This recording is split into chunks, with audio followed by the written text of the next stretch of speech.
Lucifer.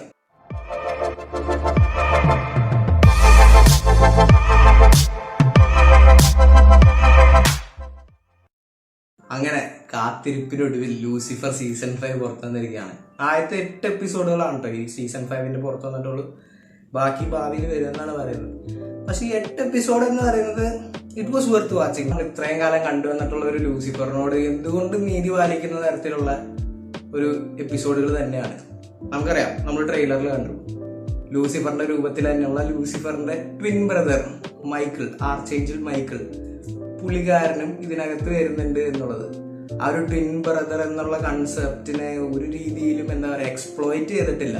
നമ്മളെല്ലാവരും പ്രതീക്ഷിക്കുക എന്താണെന്ന് വെച്ച് കഴിഞ്ഞാൽ ട്രെയിലർ കാണുമ്പോൾ ഇവര് ഈ ട്വിൻ ബ്രദർ വെച്ചിട്ട് അയാള് ലൂസിഫറിന്റെ ലൈഫ് മൊത്തത്തിൽ കുട്ടിച്ചോറാക്കുന്നു, ക്ലോയിന്റെ കൂടെ അയാൾ കുറച്ചു കാലം ജീവിക്കുന്നു, അങ്ങനത്തെ ഒക്കെ ഒരു ഐഡിയ ഒക്കെ എനിക്ക് തോന്നി. കാരണം സത്യം പറഞ്ഞാൽ എനിക്കത് വളരെ ബോറായിട്ടാണ് തോന്നിയത്. ഞാനതുകൊണ്ടൊരു 50-50 ചാൻസ് എടുത്തിട്ടാണ് ഈ സീസൺ 5 കണ്ടു തുടങ്ങുന്നത്. പക്ഷെ അത് ഫസ്റ്റ് എപ്പിസോഡ്, രണ്ടാമത്തെ എപ്പിസോഡ് വരെ മാത്രമേ നീണ്ടുന്നുള്ളൂ. പിന്നീട് അവിടെ നിന്ന് അങ്ങോട്ട് നമുക്ക് നമ്മൾ ഇഷ്ടപ്പെട്ടിട്ടുള്ള ആ ഒരു ലൂസിഫറിന്റെ വൈബിൽ തന്നെയാണ് സാധനം പോകുന്നത്. പിന്നീട് ഏറ്റവും കൂടുതൽ എടുത്തു പറയാനുള്ളത് ക്ലോയിയുടെ ലൈഫ് മുന്നോട്ട് പോകുന്നതാണ്. നമുക്ക് ക്ലോയിയുടെ മോളെ പറ്റി അങ്ങനെ അത്ര അധികം കാണാൻ പറ്റുന്നില്ല, എന്നാലും കുറച്ച് ഭാഗത്താണെങ്കിലും ഷീസ് വർത്ത് വാച്ചിങ്. ക്ലോയിയുടെ സ്റ്റോറി ലൈഫ് പോകുന്നത് വളരെ രസകരമായിട്ടുള്ള കൺസെപ്റ്റിൽ കൂടെയാണ്. നമുക്കറിയാം, ഒരു വ്യക്തി, അതായത് ഒരു പ്രത്യേകിച്ച് ഒരു സ്ത്രീനെ സംബന്ധിച്ചിടത്തോളം അവൾ സൃഷ്ടിക്കപ്പെട്ടത് മറ്റൊരു പുരുഷന് വേണ്ടിയിട്ടാണ്. എന്തൊക്കെ ചെയ്തു കഴിഞ്ഞാലും ആ പുരുഷന്റെ കൂടെ അവസാനിക്കുള്ളൂ, അയാളുടെ കൂടെ ജീവിക്കാൻ പറ്റുള്ളൂ. അതിനപ്പുറത്തേക്ക് ഒരു ലൈഫില്ല. അതായത് അവളൊരു പ്രസന്റ് പോലെ, ഒരു വ്യക്തി എന്ന് പോലും കൺസിഡർ ചെയ്യാത്ത ഒരു വസ്തുവായി കൺസിഡർ ചെയ്യുമ്പോൾ അവർക്ക് എത്രമാത്രം വിഷമം തോന്നും. അങ്ങനെ ഒരു കൺസെപ്റ്റിൽ കൂടെയാണ് ക്ലോയിയുടെ ഒരു സ്റ്റോറി ഈ സീസണിനകത്ത് പുറത്തു പോകുന്നത്.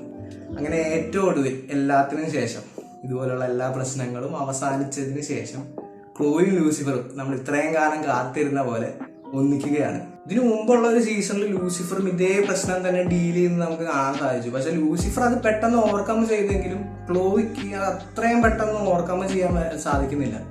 പിന്നെ ഇവര് റിലേഷൻഷിപ്പ് ആയി എന്നുണ്ടെങ്കിൽ പോലും ഇവര് റിലേഷൻഷിപ്പിനിടയിലും പല പ്രശ്നങ്ങളും സംഭവിക്കുന്നുണ്ട്. പിന്നെ ഞാൻ പറയാലോ, ഇത്രയും കാലം നമ്മൾ കണ്ടിട്ടുള്ള ഒരു സ്റ്റോറി ലൈനിനേക്കാളും കുറച്ചുകൂടി ബോൾഡായിട്ട് എനിക്ക് ഈ ഒരു സീരീസിനെ തോന്നി. കാരണം മറ്റൊന്നല്ല, ഇത് ഈ ലൂസിഫർ, ക്ലോയി എന്നുള്ള മെയിൻ കഥാപാത്രങ്ങളിൽ മാത്രം ഒതുങ്ങി നിൽക്കാതെ ഈ സീരീസ് ചുറ്റുമുള്ള എല്ലാവരുടെയും ലൈഫിലേക്ക് പോകുന്നുണ്ട്. നമുക്ക് എല്ലാ ലോപ്പസിന്റെ അവള് എപ്പോഴും സന്തോഷിച്ച് നടക്കുകയാണെങ്കിൽ, നമ്മൾ ഇത്രയും ഫേവറേറ്റ് ആയിട്ടുള്ള ഒരു കഥാപാത്രമാണ്, അവൾ എപ്പോഴും സന്തോഷിച്ച് നടക്കുകയാണെങ്കിൽ പോലും അവൾക്കും വിഷമങ്ങളുണ്ട് എന്ന് കാണിക്കുന്നുണ്ട്. ഡാനിന്റെ പ്രശ്നങ്ങളിലേക്ക് പോകുന്നുണ്ട്. അതുപോലെ തന്നെ മാസിക്കിന്റെ ഒരു ബാക്ക് സ്റ്റോറി കിട്ടുന്നുണ്ട്. നമ്മുടെ ഡോക്ടർ ലിൻഡയുടെയും ഒരു ബാക്ക് സ്റ്റോറി കിട്ടുന്നുണ്ട്.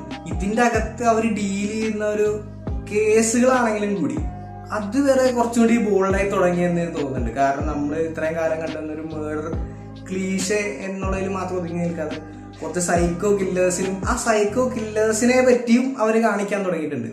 അത് കാണിക്കുന്ന രീതിക്കും വ്യത്യാസം വന്നിട്ടുണ്ട്. അതുകൊണ്ട് തന്നെ പറയാം, ഇത് കുറച്ചും കൂടി ബോൾഡായിട്ടുള്ളൊരു സീസൺ ആണ്. And I M waiting for further episodes. നിങ്ങൾക്ക് ഈ വീഡിയോ ഇഷ്ടപ്പെട്ടെന്ന് വിചാരിക്കുന്നു. ഇഷ്ടപ്പെട്ടെങ്കിൽ ലൈക്ക് ചെയ്യുക.